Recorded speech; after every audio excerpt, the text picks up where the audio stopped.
Stepstone presenting Vira, truly independent AI homes, 0% no other charges. போரூருக்கே இது புதுசு.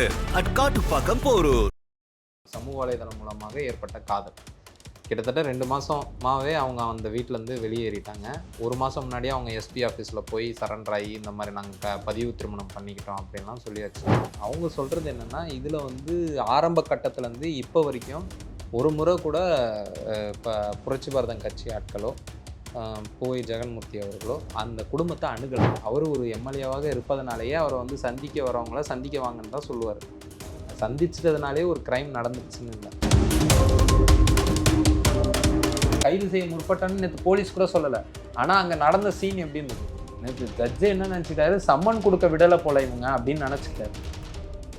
அதை தான் எம்எல்ஏ தரப்பு வழக்கறிஞர் சொல்ல முற்பட்டு. ஃபேக்ட் கரெக்டு தான். 2000 பேர் இருந்தாங்க, 400 போலீஸ் இருந்தாங்கன்றதெல்லாம் ஃபேக்ட் கரெக்ட். 400 போலீஸ் வந்ததுக்கு பின்னாடி திரள ஆரம்பித்தாங்க. திரண்டிட்ட பிறகு 400 போலீஸ் வந்தாங்க. பூவை ஜெகன்மூர்த்தி எப்படி இந்த வழக்குகளை கொண்டு வந்தாங்கன்னு கேள்வி. ரெண்டே விஷயம்.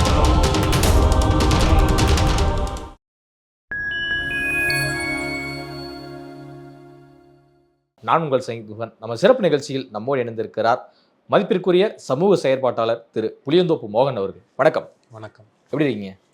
மெட்ராஸ் ஹைகோர்ட்டில் ஒரு பரபரப்பான வழக்கு விசாரணைக்கு இருக்கிறது. அது என்ன அப்படின்னா, பூவை ஜெகன்மூர்த்தி அவர்களும் அதே சமயம் தமிழ்நாடு அரசினுடைய காவல்துறை பணியாற்றக்கூடிய கூடுதல் டிஜிபி ஜெயராம் அவர்களும் மீதான ஒரு குற்றச்சாட்டு தான். இந்த குற்றச்சாட்டுடைய முழு பின்னணியை நம்ம விசாரிக்கும் போது அதில் என்ன சொல்கிறாங்க அப்படின்னா, சிறுவன் கடத்தல் தொடர்பாக இந்த வழக்கில் இவங்க 2 பேரும் சம்மந்தப்பட்டிருக்காங்க அப்படிங்கிற இதில் குறிப்பிடப்படுது. நேற்று கூடுதல் டிஜிபியான ஜெயராம் அவர்களும் அதிரடியாக நீதிமன்றத்தில் ஆஜரானவுடன் கைதும் செய்யப்பட்டிருக்கிறார். ஜெகன்மூர்த்தி எம்எல்ஏ அவர்கள் மீதும் பல குற்றச்சாட்டுகள் அடுக்கப்பட்டிருக்கிறது. இதனுடைய முழு விவரம் என்ன? இது எல்லாருக்கும் இப்போ பரவலாக தெரிஞ்சிச்சு. இது ஒரு காதல் விவகாரத்துலேருந்து தான் இது ஆரம்பிக்குது. தேனியை சேர்ந்த ஒரு பெண் கள்ளக்குறிச்சியை பூர்வீகமாக கொண்டு திருவள்ளூர் மாவட்டத்தில் வசிக்கக்கூடிய ஒரு ஆணுக்கும் இடையே இன்ஸ்டாகிராம் சமூக வலைதளம் மூலமாக ஏற்பட்ட காதல். கிட்டத்தட்ட 2 மாதமாகவே அவங்க அந்த வீட்டிலேருந்து வெளியேறிட்டாங்க. 1 மாதம் முன்னாடியே அவங்க எஸ்பி ஆஃபீஸில் போய் சரண்டர் ஆகி இந்த மாதிரி நாங்கள் பதிவு திருமணம் பண்ணிக்கிட்டோம் அப்படின்லாம் சொல்லியாச்சு. பதிவு திருமணமும் பண்ணியாச்சு. நேற்று அந்த பெண் ரொம்ப தெளிவாகவும் பேட்டியும் கொடுத்துருக்குறாங்க. இதில் விவகாரம் என்னென்னா, அந்த குறிப்பிட்ட அந்த காதல் திருமணம் செஞ்சுக்கிட்ட அந்த பையன் அவருடைய தம்பியை கடத்திட்டதாக தான் வழக்கு. அந்த அம்மா அந்த கடத்தலுக்கு பிறகு, அந்த கடத்தப்பட்டதாக சொல்லப்பட்ட சம்பவத்துக்கு பிறகு அவங்க 7ஆம் தேதி நடக்குது இந்த பிரச்சனை. 7ஆம் தேதிக்கு பிறகு அவங்க நீதிமன்றத்தில் போய் ஒரு தேர்ட் பார்ட்டி அஃபிடவிட் போட்டு, அக்கம் பக்கத்தில் இருந்தவங்க சொன்ன ஒரு தகவலின் பேரில் நான் இந்த மாதிரி கடத்தலாக இதை பாவிச்சிட்டேன், இது கடத்தல் கிடையாது, இது எங்கள் உறவினர்களுக்குள்ளே இருக்கக்கூடிய பிரச்சனை, இதை நாங்கள் பேசி தீர்த்துக்கிறோம், காதல் விவகாரம், இது எங்கள் உறவினர்கள் தான் இவங்க கூட்டிகிட்டு போனவங்க, என் மருமகளுடைய அப்பா, அதனால் இது விட்டுடலாம் அப்படின்ற மாதிரி அவங்க ஒரு தேர்ட் பார்ட்டி அஃபிடவிட் போட்டிருக்கிறாங்க. போட்டு அதுக்கப்புறம் அங்கேயே என்னை இந்த மாதிரி போலீஸ்காரங்க நிர்பந்தித்து புகார் கொடுக்க சொல்லியிருக்காங்களா, அவங்க ஓப்பன் கோர்ட்லேயே பதிவு பண்ணிக்காங்க. இதெல்லாம் நிறைய பேருக்கு தெரியாது. இப்போ புகார் கொடுத்து இந்த மாதிரிலாம் எழுத சொல்கிறாங்க, மிரட்டினதாக எழுத சொல்கிறாங்க புகார் மண்ணில், அப்படிலாம் அந்த அம்மாவே சொல்லியிருக்கிறாங்க ஓப்பன் கோர்ட்டில். அதெல்லாம் பதிவாயிருக்காங்க. அதெல்லாம் கேட்டுட்டு தான் சொல்கிறோம். இது இப்படி போக திடீர்னு இந்த வழக்கில் சம்மந்தமே இல்லாமல் 14ஆம் தேதி அன்னைக்கு பூவை ஜெகன்மூர்த்தி அவர்கள், சட்டமன்ற உறுப்பினர் அவர்கள் சிக்க வைக்கப்படுகிறார். இதை ஒட்டி தான் அவங்க வீட்டில் நேற்று சொன்ன மாதிரி, கோர்ட்டில் சொன்ன மாதிரி நோட்டீஸ் கொடுக்க போன போது இவ்வளோ கூட்டம் திரள. கைது செய்ய முற்படுறாங்க, முகாந்திரம் இல்லாத வழக்கில் கைது செய்ய வராங்களேன்னும் போது மக்கள் தன்னிச்சையாக வராங்க. அது தவிர்க்க முடியாது. அந்த இடத்துல ஒரு செல்வாக்கு மிக்க ஒரு தலைவர்னால், இன்னொன்று அவர் அந்த டைமில் அந்த இடத்துல வீட்டில் இல்லைன்னும் பொழுது இன்னும் கூட அவங்களுக்கு அது ஒரு சென்சிட்டிவாக இருக்கும் அப்படின்றதுனால. ஏன்னா ஒரு நோட்டீஸ் கொடுக்கறதுக்கு இவ்வளோ போலீஸ் படையோட வரணும்னு அவசியம் இல்லை. நோட்டீஸை கொடுக்கறதுக்கு பல முறை இருக்குது. ஸோ இது கொஞ்சம் காம்ப்ளிகேட்டாக ஆக்குனது போலீஸ் தரப்பும் கூட தான். இது நேற்று அவர் சொல்ல முற்படுறார். எம்எல்ஏ தரப்பு வழக்கறிஞர், மூத்த வழக்கறிஞர் மதிப்புக்குரிய பிரபாகரன் அவர்கள் அதை பதிவு செய்ய முற்பட்டார். இந்த மாதிரி சம்மன் கொடுக்கல, அப்பையும் அது சரியாக பதிவு செய்ய முடியல. அதுவும் ஒரு காரணம் இந்த இவ்வளோ இதுவானது. ஆனால் அந்த அந்த அந்த புகார்தாரரிடம் தொடர்ச்சியாக நம்ம பேசிட்டு வரோம். அந்த புகார்தாரருக்கு உறுதுணையாக அங்கே சட்ட போராட்டம் நடத்திய நபர்களோட நேரடி தொடர்பு எனக்கு இருக்குது. அவங்க சொல்கிறது என்னென்னா, இதில் ஆரம்ப கட்டத்துலேருந்து இப்போ வரைக்கும் ஒரு முறை கூட இப்போ புரட்சி பாரதம் கட்சி ஆட்களோ பூவை ஜெகன்மூர்த்தி அவர்களோ அந்த குடும்பத்தை அணுகலை. ஏன்னா நம்மளுக்கு வந்து ஒருவேளை அவங்க அணுகியிருந்தாங்க, ஒரு செஞ்ச குற்றத்துக்காக இப்படி ப்ராசிக்யூட் பண்ண போகிறாங்கன்னா நம்மளுக்கு எந்த ஒரு மாற்று கருத்து இல்லை. யார் தப்பு செஞ்சாலும் சட்டத்தின் முன் எல்லாரும் சமம், அதுக்காக அவங்க வந்து தண்டனை பெறணுன்றதுல வந்து எந்த ஒரு மாற்று கருத்து இல்லை. ஆனால் ஆரம்பம் முதல் அந்த 14ஆம் தேதி வரை ஒரு முறை கூட அந்த புரட்சி பாரதம் கட்சி ஆட்கள் வந்து இவங்களை போய் எந்த ஒரு நிர்பந்தமோ அழுத்தத்துக்கோ உள்ளாக்கலை. இவங்களா அந்த வீடியோ போட்டது கூட இவங்களா தன்னிச்சையாக போட்டது தான். அதுவே இவங்களே வந்து கேட்குறாங்க அந்த தோழர்கள்கிட்ட. நான் சொன்னேன் இல்லைங்களா, சட்ட உதவி செஞ்ச தோழர் அவங்ககிட்ட வந்து இந்த பிரச்சனை வந்து பெரிய பெரிய ஆட்கள்லாம் சிக்க வைக்கப்படுறாங்க, இதனால வந்து என் குழந்தைங்களுக்கு எதனா பிரச்சனை வரப்போகுது, அதனால் இது வரைக்கும் அவர் என்னை கூப்பிட்டு எதை கூட பேசக்கூட இல்லையே, அப்படி பேசியிருந்தா கூட அவரை பற்றி போடுறது சரியாக இருக்கும், அதனால் வந்து நான் எதனா பண்ணணும் அப்படின்னு கேட்டு அவங்க சொன்ன யோசனையில் தான் அவங்க வீடியோவே போடுறாங்க. அந்த வீடியோ போட்டது கூட நிறைய பேர் அது கூட சொல்லிட்டு இருக்காங்க, புரட்சி பாரதம் கட்சி ஆட்கள் மிரட்டி போட்டிருக்கலாம் இல்லையா வீடியோன்றாங்க. அப்படிலாம் கிடையாது, அவங்களே தன்னிச்சையாக போட்டது தான் அது. இன்னை வரைக்கும் அவங்கள புகாரை வாபஸ் வாங்கணும்னு கூட யாரும் போய் அணுகலை. அவங்களா தன்னிச்சையாக போய் இது எங்கள் குடும்பம் வர நேற்று அவங்க ஊடகத்தில் கொடுத்த பேட்டிலாம் நீங்கள் பார்த்துருப்பீங்க. ஆனால் இவ்வளோ சொன்ன பிறகும் ஒரு விஷயம் இப்படி இவ்வளோ பூதாகரமாக ஆகுதுன்னா இதுக்கு பின்னாடி இந்த வழக்கு இல்லாமல் வேறு எதனா ஒரு நலன் இருக்கான்றது தான் நம்மளுக்கு யோசிக்க வைக்குது. ஏன்னா ஒரு முன்னாள் அமைச்சர் பேர் இன்றைக்கி வந்து தினகரனில் வந்து போட்டிருக்கிறாங்க, அது அடிப்படுது. முன்னாள் அமைச்சரோட பினாமி சொத்துக்கள்லாம் இதில் இருக்குது அப்படின்றாங்க. ஏடிஜிபியோட மற்ற விவகாரங்களை அடிப்படுது. இப்போ இது போலீஸுகளுக்கு மத்தியே இருக்கக்கூடிய அதிகாரிகள் மத்தியில் இருக்கக்கூடிய பிரச்சனையா, இல்லை இது பொருளாதார சம்மந்தப்பட்ட ஒரு முன்னாள் அமைச்சர் பேர் அடிப்படுது. ஸோ இது யாரோ ஒருத்தருக்காக யாரோ ஒருத்தர் சிக்க வைக்கப்படுறாங்கன்றது தான் நம்ம வருத்தமாக இருக்குது.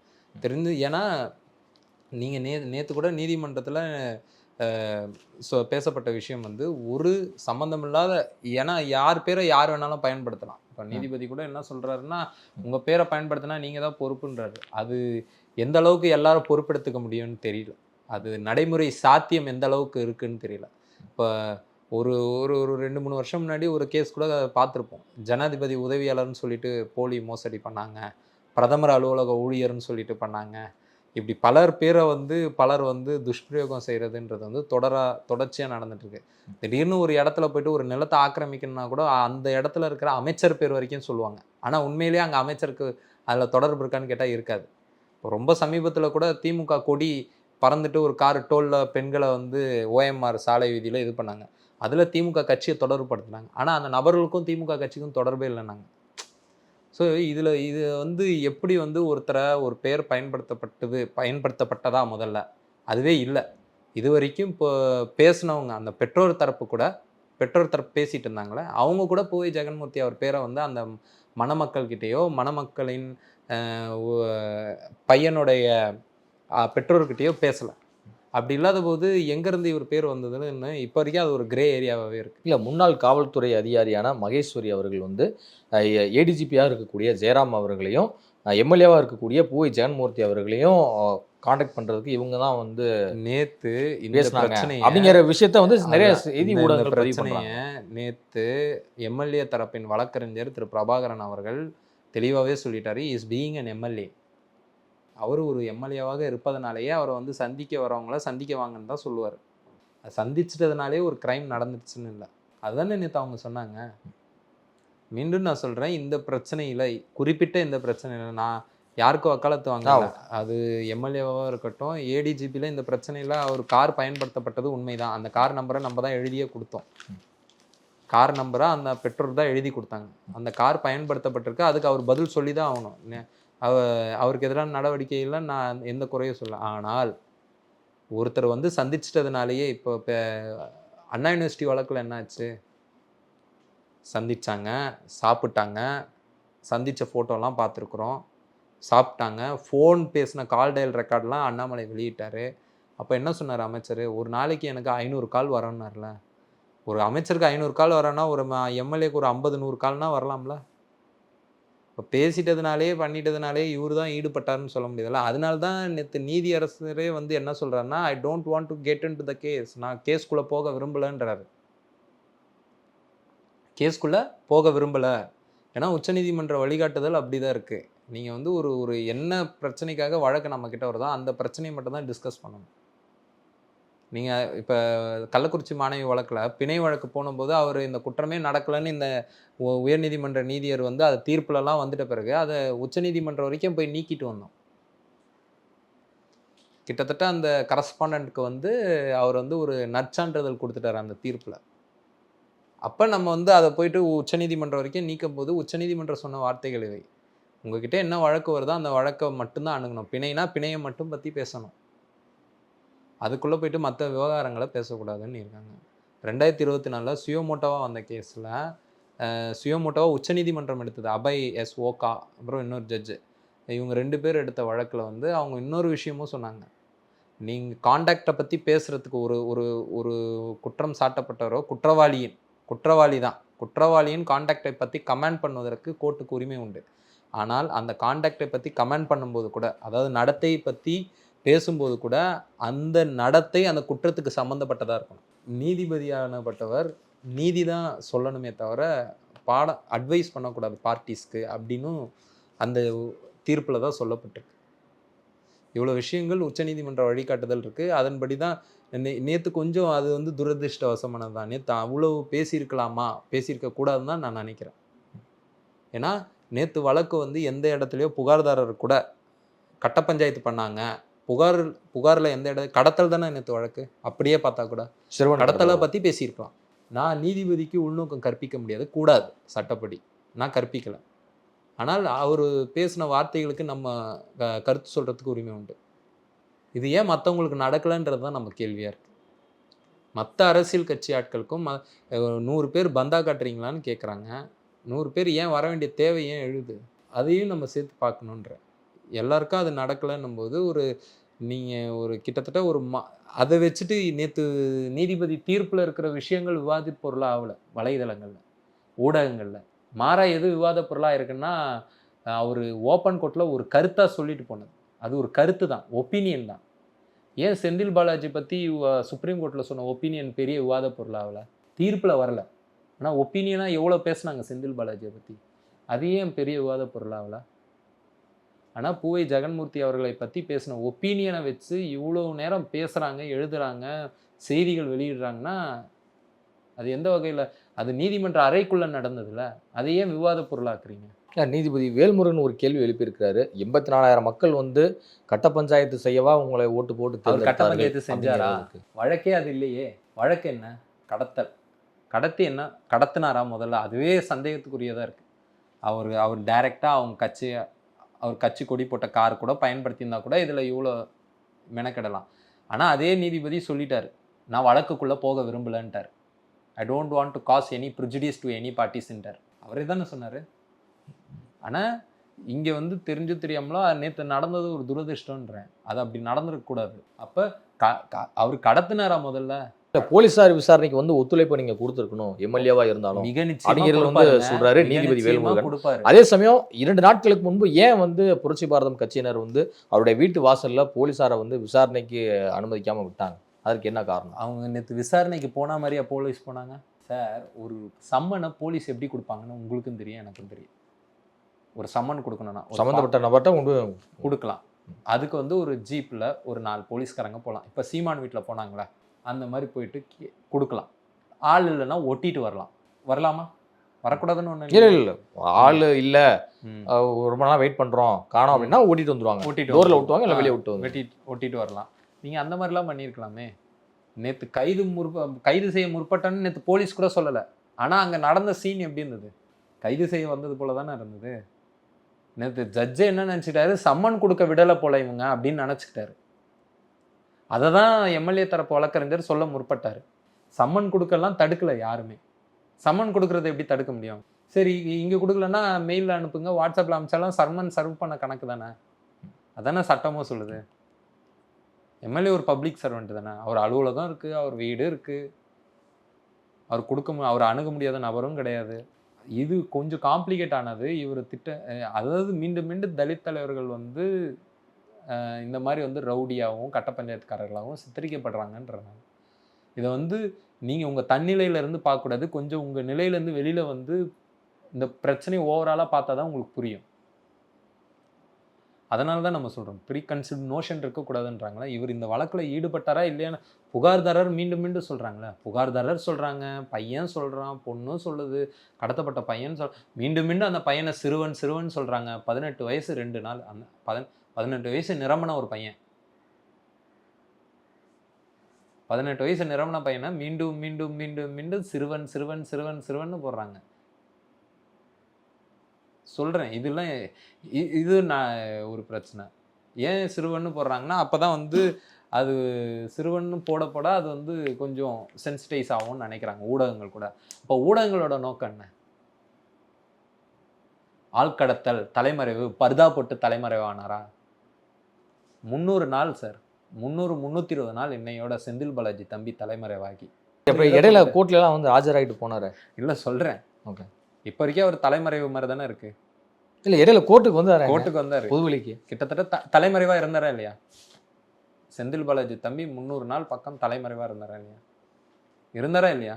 அவர் எது போட்டுட்டு தலைமறைவானார்? ஏன் அதெல்லாம் ஊடகங்கள் பேசவே இல்லை? அப்போ உங்களுக்கு ஒரு பயாஸ் இருக்கா? பேசினா எல்லாத்தையும் ஒன்றா பேசுங்கன்ற. அப்போ எடப்பாடி கேட்குறது கரெக்டு தானே? எங்கள் கூட்டணி கட்சியில் இருக்கிறதுக்காக ஒரு தலித் தலைவரை, அதுவும் எங்கள் பக்கம் இந்த சமூக வாக்கு வரக்கூடாதுன்றதுக்காக எங்கள் பக்கம் இருக்கிற ஒரு தலித் தலைவரை கிரிமினலைஸ் பண்ணுறீங்களான்னு கேட்குறாரு. அது சரிதானே? நான் மற்ற விவகாரங்களோ போல, நான் புரட்சி பாரதம் கட்சி ஆளும் கிடையாது. I have dissent with them. எனக்கு அவங்ககிட்ட மாற்று கருத்து இருக்கு, புரியுதுங்களா? அதனால வந்து இது ஒட்டுமொத்தமாக தான் இந்த பிரச்சனையை பார்க்கணுன்னு நான் சொல்கிறேன்.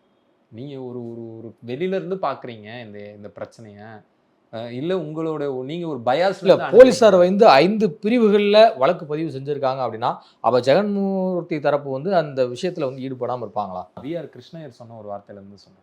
வி.ஆர். கிருஷ்ணய்யர் தான் சொல்லுவார், இந்த நாட்டில் ஒரு சாதாரண சப் இன்ஸ்பெக்டர் நினைச்சாருன்னா யார் மேலேயும் வழக்கு போட்டால் அவரை உச்சநீதிமன்ற வரைக்கும் அலைய வைக்க முடியும். ஒரு வழக்கு போடுறதெல்லாம் இன்னைக்கு உங்கள் மேலே வழக்கு போடலாம், பேசுகிற என் மேலே வழக்கு போடலாம், கேமரா எடுக்கிற அந்த தம்பி மேலே போடலாம், யார் மேலே வேணாலும் வழக்கு போடலாம். வழக்கு போடப்பட்டதுனாலேயே அவர் குற்றவாளி ஆகிட முடியாது. அப்போ செந்தில் பாலாஜிக்கு மட்டும் சொல்கிறீங்களா குற்றம் சாட்டப்பட்டது? நான் என்ன கேட்குறேன், ஒரு பொண்ணு கதன்னு கதறிச்சுல எல்லாம் யூடியூப்லேயும், ஒரு அமைச்சரோட மகள். அப்போ ஏன் யாருமே பேசலை? அப்படியே சைலண்ட்டாக இருந்தீங்களே, மௌனிகளாக இருந்தீங்களா? அந்த பொண்ணு ஓப்பனாக சொல்லிச்சு. இன்னொன்று சொல்கிறேன், அதுலேயும் போலீஸ்காரர்கள் சம்மந்தப்பட்டிருந்தாங்கன்னு அந்த பொண்ணு சொல்லிச்சு. நான் இதற்கு முன்பு பணியாற்றிய ஊடகத்தில் அந்த பிரச்சனையை நம்ம பேசியிருக்கோம். நீங்கள் பேசுனீங்க, உங்களை நான் சொல்லலை, சொல்கிறேன் பொதுவாக. அதில் ஒரு ஐபிஎஸ் அதிகாரி பேர்லாம் அடிபட்டது. அதில் அந்த குடும்பமே ஹராஸ் பண்ணாங்க, அந்த குடும்பத்தை கஸ்டடி டார்ச்சர் பண்ணாங்க, பொய்ய கஞ்சா கேஸ் போட்டாங்க. இதெல்லாம் அந்த குடும்பம் அனுபவிச்சு. இன்னொன்று, இந்த ஆட்சியை பொறுப்பெடுத்து ரொம்ப அந்த ஹனிமூன் பீரியடில் சேலம் கொளத்தூரில் என்ன நடந்தது? திராவிட விடுதலை கழக தலைவர் அண்ணன் கொளத்தூர் மணி மேலே கடத்தல் வழக்கு போட்டாங்களே, அவர் அப்புறம் அந்த உயர்நீதிமன்றத்தில் போய் குவாஷ் பண்ணார், ஒரு சாதி மறுப்பு திருமணம் பண்ணி வச்சதுக்காக. ஆனால் அந்த பொண்ணை உண்மையிலே கடத்தினது யார்? அங்கே இருக்கக்கூடிய ஒரு கொங்கு கட்சி, கொங்கு நாடு மக்கள் தேசிய கட்சி பேர் அடிபட்டது. அதுவும் அடிபட்டது. இல்லை, இப்போ அந்த இணையர் வந்து ஒன்றா தான் வாழ்கிறாங்க. இன்னைக்கு ஒரு 6-7 மாதத்துக்கு அப்புறமேல 2 பேரும் 2 வருஷம் கழிச்சு ஒன்றா வாழ்ந்தாங்க. அன்னைக்கு அவர் வீட்டாண்ட போய் இத்தனை போலீஸ் நின்னீங்களா? அதில் பேர் அடிப்பட்ட எம்எல்ஏ வீட்டாண்ட. பள்ளிக்கரணையில் என்ன நடந்தது? அந்த பெண் வந்து எழுதி வச்சுட்டு தற்கொலை பண்ணிக்கிட்டாங்க. காவல்துறை என்னை இந்த மாதிரிலாம் சொல்லுது. ஏன் அந்த காவல் அதிகாரிகள் மேலாம் நடவடிக்கை? ஏடிஜிபி மேலே எடுத்த நடவடிக்கை 100% சரி. இது வந்து அவர் சொன்னார் பார்த்தீங்களா, அந்த மாண்புமிகு நீதியர் வேல்முருகனுடைய அவர்களுடைய நோக்கம் 100% நியாயமானது. சட்டத்தின் பால் நின்று தான் அவர் அந்த நிறைய பேர் அவருக்கு உள்நோக்கம் கற்பிக்கிறாங்க. எனக்கு அதில் உடன்படலை. அதில் நம்ம ஆட்கள், ஏன்னா அவரை பற்றி எனக்கு தெரியும். அவர் எப்போவுமே வந்து இந்த போலீஸ் கஸ்டடி டார்ச்சரு, இந்த மாதிரி வந்து ஒரு எக்ஸ்ட்ரா ஜுடிஷியல் ஆக்ஷன்லாம் அவர் எப்போவுமே இன்டாலரண்ட்டாக தான் இருப்பார். அவர் பல வழக்குகளில் முந்தா நாள் கூட ஒரு நல்ல தீர்ப்பு கொடுத்தார். டாஸ்மாக் வழக்கில் போராடுறது சட்டவிரோதம் கிடையாதுன்னு கொடுத்துருந்தார். அவருக்கு வந்து என்னென்னா, இந்த மாதிரி மிஸ்லீட் பண்ணிப்பாங்க. ஒரு 2000 பேர் வந்துட்டாங்க, எங்களை வேலை செய்ய விடாமல் தடுத்துட்டாங்க, எம்எல்ஏ அவர் அதிகாரத்தை துஷ்பிரயோகம் பண்ணுறாருன்னா, அவர் எப்போவுமே அந்த ஜட்ஜு அவரை பற்றி அவர்கிட்ட வழக்கு நடத்தி இருக்கிறோம். அவர் நீதிமன்றத்தில் நேரடியாக அவருடைய அணுகுமுறையை நாங்கள் பார்த்துருக்குறோம். ரொம்ப நியாயமாக தான் நடத்துவார். ஜூனியர் வக்கீல் சீனியர் வக்கீல்ன்ற பாகுபாடுலாம் அவர்கிட்ட இருக்காது. ஆனால் அவர்கிட்ட அவர் எப்படி இது பண்ணியிருப்பாங்கன்னா, இவர் இந்த மாதிரிலாம் பண்ணிட்டாருன்னு ஒரு பூதாகரமாக ஒரு விஷயத்தை கொண்டு போயிருப்பாங்க. அப்போ அவர் வந்து அதிகார துஷ்பிரயோகத்தை அவர் எப்போவுமே இன்டாலரண்ட்டாக தான் இருப்பார். நேற்று அவருடைய கோவத்துக்கான காரணம் கூட அதுதான். இல்ல 2000 பேர் வீட்டு முன்னாடி நிறுத்தி வச்சிருந்தீங்க அப்படின்னா 400 ஏன் பேர் நின்னாங்கன்றது போலீஸ் அவருக்கு வந்து தெரியாது. வரதான் அதுதான் செய்வாங்க சொல்றேன். அப்படிங்கிறாரு. 400 கரெக்டா அதுதான் ஒத்துழைப்பு கொடுத்துருந்தா மீண்டும் பிரச்சனை இல்லையே. சொல்றேன். 400 போலீஸ் வந்துட்ட பிறகு திரள ஆரம்பிச்சாங்களா? 400 போலீஸ் வந்ததுக்கு பின்னாடி திரள ஆரம்பிச்சாங்களா? திரண்டிட்ட பிறகு 400 போலீஸ் வந்தாங்களா? ஃபேக்ட் கரெக்ட் தான். 2000 பேர் இருந்தாங்க, 400 போலீஸ் இருந்தாங்கன்றதெல்லாம் ஃபேக்ட் கரெக்ட். ஆனா அது எப்ப நடந்ததுன்றது இருக்குல்ல. இல்ல இப்ப இந்த சிறுவன் கடத்தல் வழக்கில் வந்து ஏடிஜிபி ஜெயராம் அவர்கள் வந்து அதிரடியாக கைது செய்யப்பட்டிருக்கிறார். இப்போ நான் கேட்க வர்றது என்ன அப்படின்னா, பூவை ஜெகன்மூர்த்தி எப்படி இந்த வழக்குக்குள்ள கொண்டு வந்தாங்கன்னு கேள்வி. ரெண்டே விஷயம் தான் அவங்க சொல்றாங்க. ஒண்ணு வந்து மகேஸ்வரியும் அவங்களும் ஒரு ஹோட்டல் வெளியில வந்து நின்று சந்திச்சது. அதுக்கப்புறம் ஏடிஜிபிக்கும் அவருக்கும் இருந்த கால் டயல் ரெக்கார்ட். இதனாலேயே வந்து அவரை கமிட் பண்ண முடியுமான்னு எனக்கு சட்டம் தெரிஞ்சவங்களுக்கும் தெரியும். இந்த 2 விஷயத்தை வச்சுட்டே அவரை கமிட் பண்ண முடியும். அவர் தான் இந்த அஃபென்ஸ்ல ஈடுபட்டாருன்றத சொல்ல முடியாது உறுதியா. பேசியிருப்பாங்க தான், பார்த்துருப்பாங்க தான். அவரே அதான் ஒத்துக்கிறாரு எம்எல்ஏவே. ஆமா பார்த்தாங்க, ஆமா பேசினாரு. ஆனா இது தொடர்பா எதுவுமே என்கிட்ட பேசலன்றாங்க. இதுல அவருக்கு எந்த ஒரு இதுவும் இல்லை. இதுல அவர் வந்து எந்த ஒரு ஒத்துழைப்பும் இந்த கடத்தலுக்கும் அவருக்கும் எந்த ஒரு சம்மந்தமுமே இல்லைன்னு தான் எம்எல்ஏ தரப்பு சொல்றாங்க. இன்னொன்று, நான் எம்எல்ஏ தரப்பை மட்டும் கேட்டுட்டு நான் பேசல. புகார் கொடுத்த நபர்கள் கூட இன்னைய வரைக்கும் அவங்கள வந்து யாருமே வந்து அணுகலை. புரட்சி பாரதம் கட்சி ஆட்களோ இன்னைக்கு 14ஆம் தேதியிலேருந்து சொல்லலை, 7ஆம் தேதியிலேருந்து கூட சொல்ல, மே மாதத்துலேருந்தே நான் சொல்கிறேன். யாருமே அவங்கள போயிட்டு பொண்ணு பையன் எங்கே இருக்காங்க, அவங்கள பிரித்து விட்ருங்க, நான் உங்களுக்கு இவ்வளோ பணம் தரேன், அந்த மாதிரிலாம் எதுவுமே பண்ண கிடையாது. பண்ணியிருந்தாங்கன்னா அந்த புகார்தாரர் நம்மக்கிட்ட சொல்லியிருப்பாங்க. அப்படி நடந்திருந்தால் முதலாலாம் நாங்கள் தான் அதை எதிர்த்து நின்று போராடி இருப்போம். அப்படி நடக்காத விஷயத்தை ஏன் நடந்த மாதிரி காட்டுறீங்க? அதுதான் நம்ம பிரச்சனை. இன்னும் ஒரு 7-8 மாதங்களில் தமிழ்நாட்டில் சட்டமன்ற தேர்தல் வர இருக்கிறது. ஸோ இந்த நேரத்தில் ஜெகன்மூர்த்தி அவர்கள் மீதான இந்த 5 பிரிவுகளின் கீழ் வழக்கு பதிவு செய்யப்பட்டிருப்பது புரட்சி பாரதம் கட்சிக்கு தேர்தலில் எதுவும் பின்னடைவு ஏற்படுத்துமா? இல்லை, கண்டிப்பாக அதுதானே அதுவும் ஒரு நோக்கமாக இருக்கும்ல. அந்த இடத்துல வந்து ஒரு செல்வாக்கு மிக்க தலைவராக இருக்கு. அதுதான் அவங்க அறிக்கைகள் வெளிப்படுத்துது. நான் அதில் கருத்து சொல்ல முடியாது. ஏன்னா ஆனால் இதில் தேர்தல் வாக்கு நோக்கமும் இருக்குது, வாக்கரசியல் நோக்கமும் இருக்குன்றதை நான் உறுதியாக நம்புகிறேன். ஏன்னா அவரை வந்து கிரிமினலைஸ் பண்ணிட்டாங்க. கிட்டத்தட்ட அவரை அசிங்கப்படுத்திட்டாங்க. எவ்வளோ முடியுமோ அவ்வளோ அசிங்கப்படுத்திட்டாங்க. உண்மையிலே அவர் கட்ட பஞ்சாயத்து பண்ணாரா பண்ணலையா, இந்த பிரச்சனையை பற்றி நான் சொல்கிறேன். இந்த பிரச்சனையில் அவர் கட்ட பஞ்சாயத்து பண்ணலை. கட்ட பஞ்சாயத்துனா 2 தரப்பை கூப்பிட்டு பேசியிருக்கணும். இந்த தரப்பை கூப்பிடவே இல்லைன்ற நான். பையன் வீட்டு தரப்பை கூப்பிடவே இல்லை, அவங்க போய் அணுகவே இல்லை. அது அவங்க சொன்ன தகவல். நம்மக்கிட்ட